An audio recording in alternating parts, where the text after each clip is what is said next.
as Republicans scramble to find their footing following President Donald Trump's meeting with Russian President Vladimir Putin. Sen.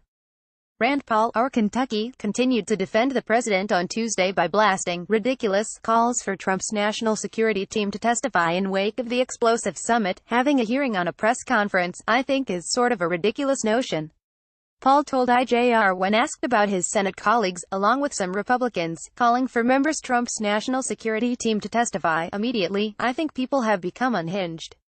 I think that the hatred for the president, on really somewhat on both sides of the aisle, has caused people to overreact to this whole thing, Paul added. Senate Minority Leader Chuck Schumer demanded Trump's team, who were present at the Helsinki summit, sit for questioning, urging Republicans to join Democrats in demanding testimony, and very importantly, probably most importantly, our Republican colleagues need to join us in demanding testimony from the president's national security team that was in Helsinki, and we need to do that immediately, he said.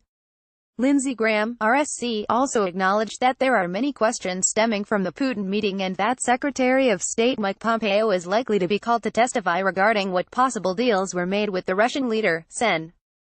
Graham tells Post that Sec.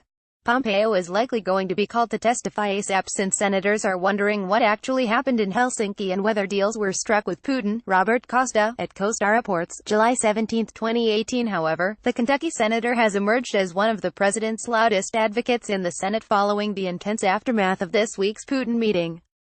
Republicans, including Sen. Lindsey Graham, RSC, Senator Jeff Flake, RREs, and Senator John McCain, RREs, all issued statements critical of the president's actions. But Paul has maintained that the outrage is less about substance and more about Trump derangement syndrome. The president has also taken notice of Paul's support, thanking the Republican senator on Twitter Tuesday. Thank you, Rand Paul. The president has gone through a year and a half of totally partisan investigations. What's he supposed to think? Donald J.